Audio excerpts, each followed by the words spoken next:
Hello learners, welcome to your favorite digital learning platform Unfold You. I am Virender Singh, your physics mentor. And today in this video, we are going to learn about simple harmonic motion. हमारे last session में we have given the introduction to simple harmonic motion. और इस session में हम थोड़ा और detail में जानेंगे और देखेंगे what are the characteristics of simple harmonic motion. Right? चलिए तो स्टार्ट करते हैं with equation of simple harmonic motion. हमने पिछले सेशन में डिराइव कर लिया था कि इक्वेशन जो फोर्स होती है, force in a simple harmonic motion is F is equal to minus kx. Right? The restoring force is proportional to displacement from mean position. So what we can say, F is proportional to minus x. Or we can say F is equal to minus kx, where k is called force constant or spring constant.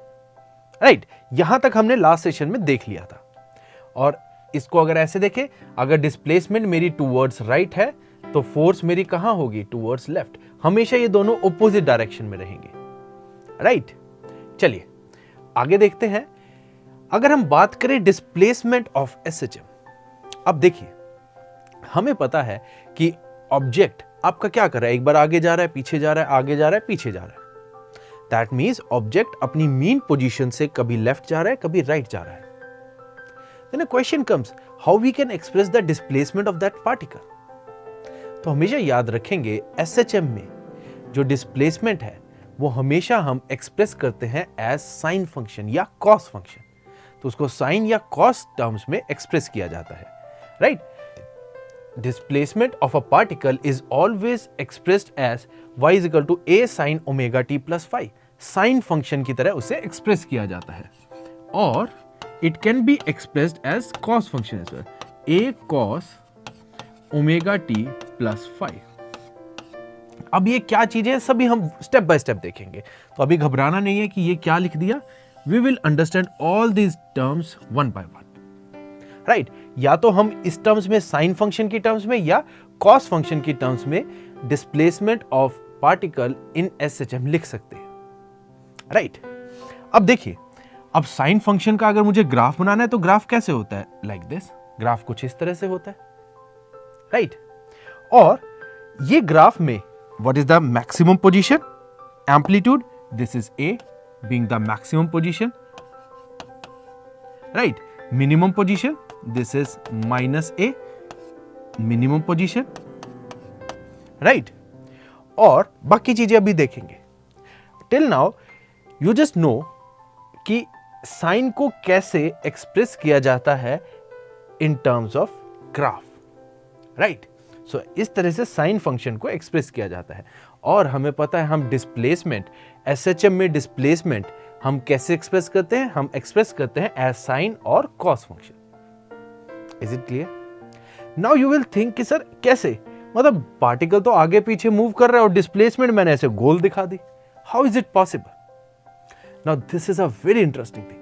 और थोड़ा सा यहाँ अगर आप देखें, मैं इसको बहुत ही अच्छे से आपको इतना सिंप्लीफाइड वे में समझा दूंगा कि आप कभी लाइफ में नहीं भूलोगे कि पार्टिकल तो हालांकि आगे पीछे जा रहा है बट उसकी डिस्प्लेसमेंट ऐसे हो रही है. देखिए कैसे. अब देखिए ये मेरे पास स्प्रिंग है, ये आगे पीछे ऐसे ऑसिलेट कर रहा था. इस ब्लॉक को देखिए, ये वाला जो ब्लॉक है ये आगे पीछे ऑसिलेट कर रहा था. डू वन थिंग, इस ब्लॉक के ऊपर एक पेन लगा दीजिए. राइट? और उस पेन की निब को एक चार्ट पेपर पे रखिए और इस चार्ट पेपर को रोल करिए. जब ये आगे पीछे जाएगा, आगे पीछे जाएगा तो आपको कैसा, इस तरह का एक इंप्रेशन नजर आएगा. और ध्यान से इस इंप्रेशन को देखिए, ये आपका कैसा है, एक तरह से कॉस फंक्शन की तरह आ रहा है. राइट? अगर आपकी इनिशियली ये पेन सेंटर से होता तो ये सेंटर से शुरू हो जाता, यहां से ऐसे. इन दैट केस ये आपका साइन फंक्शन बन जाता. और अगर आप साइड से शुरू कर रहे हैं तो ये कॉस फंक्शन बन जाएगा. राइट? तो ये रीजन होता है कि आप एसएचएम में जो डिस्प्लेसमेंट है उसको एक्सप्रेस करते हैं एज साइन या कॉस फंक्शन. अभी भी आप कहेंगे सर नहीं समझ आया. नो वरीज, अब आपको मैं एक मूविंग डायग्राम की हेल्प से समझाता हूं. सी, आप एक काम कीजिए, ये पेंडुलम है, हमें पता है पेंडुलम क्या करता है, एसएचएम करता है. और पेंडुलम की जरा आप शेडो देखिए, just try to observe the shadow of pendulum, right. Pendulum की शेडो को देखिए, क्या ये रेड वाले ट्रैक को कवर कर रही है? और रेड वाला ट्रैक आप देखिए आपको कैसा नजर आ रहा है? Is it sine function? Yes, sine और कोसाइन फंक्शन कोई भी आप ले सकते हैं, राइट। तो आप देखिए, ध्यान से देखिए, आप इसको देखेंगे, यू विल ऑब्जर्व ये जो शेडो है, can you see the shadow? एक बार शेडो यहां गई, फिर यहां गई, फिर शेडो यहां गई और यहां गई। So this way you can very clearly see कि कैसे एक पेंडुलम जो मेरा इस तरह से ऑसिलेट कर रहा है, बट इसकी जो डिस्प्लेसमेंट है वो कैसे, वो साइन फंक्शन आ रही है। जस्ट सी द शेडो, ये शेडो को देखिए like this, see this way हम इसकी डिस्प्लेसमेंट दिखाते हैं एज साइन और कोसाइन फंक्शन। सिमिलरली अगर हम स्प्रिंग ब्लॉक सिस्टम में देखें, जरा इसकी ये जो सेंटर पॉइंट है ब्लॉक का, उसको देखिए, वो नीचे और ऊपर जा रहा है लाइक दिस, बट आपको जो डिस्प्लेसमेंट नजर आ रही है पार्टिकल की, येलो वाला जो पार्टिकल है, येलो वाला ब्लॉक है, वो कैसी डिस्प्लेसमेंट कर रहा है? देखिए वो पाथ कैसा ट्रेवल कर रहा है। Path travelled by this block is what? Sinusoidal, means sine और cosine path, right. So I hope guys I have tried my level best आपको ये चीज समझाने के लिए।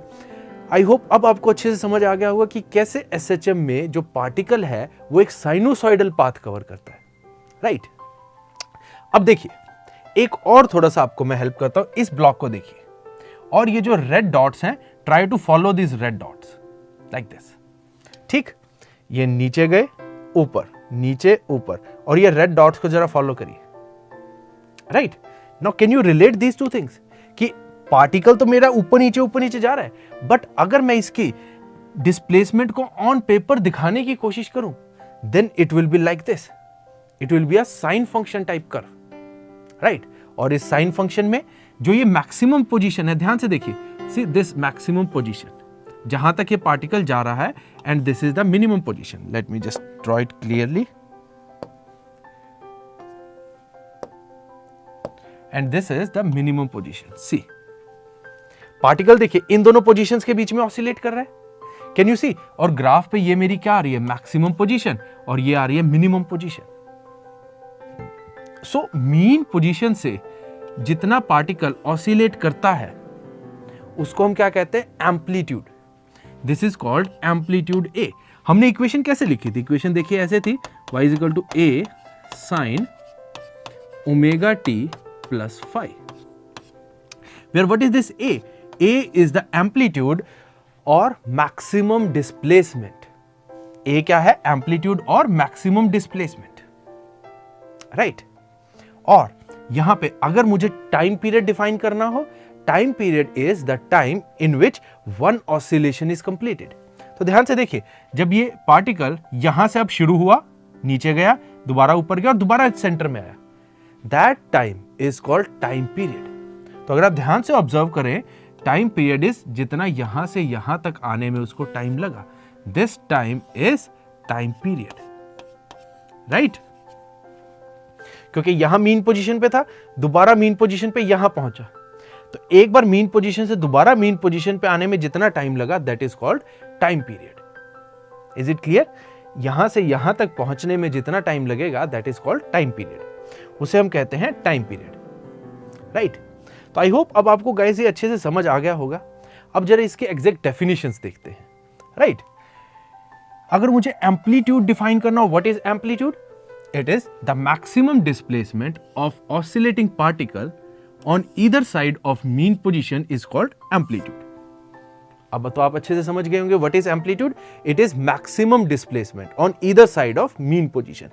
Mean position के left और right में जो maximum displacement है, that is amplitude, right? और अगर हम बात करें टाइम पीरियड की, टाइम पीरियड भी मैं एक्सप्लेन कर चुका हूं। It is the time taken to complete one oscillation. Right? It is the time taken to complete one oscillation.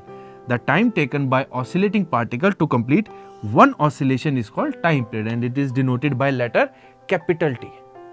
How it is denoted? By letter capital T. Then, what is frequency? Frequency is कि एक second में particle कितनी oscillations कर रहा है, that is frequency. right? So frequency is number of oscillations in 1 second. Clear? What is frequency? Frequency is number of oscillations in 1 second. कि एक second में कितनी oscillations एक पार्टिकल कर रहा है, that is frequency, right? And it is denoted by letter F, and SI units are second inverse or hertz. What are the SI units? It is hertz, right? Now next is the angular frequency.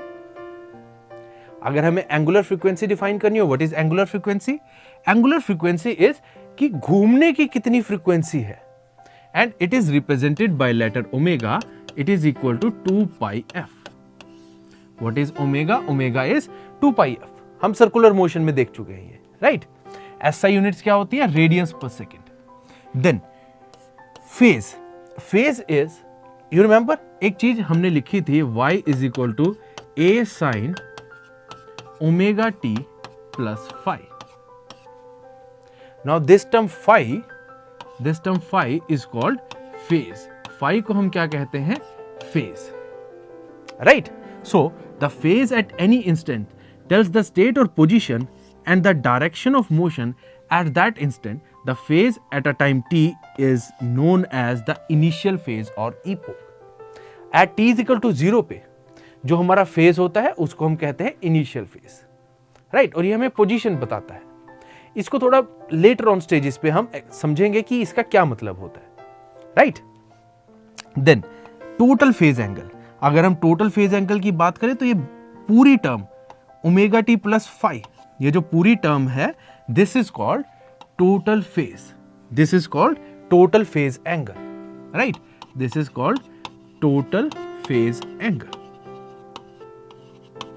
This is called total phase angle, right?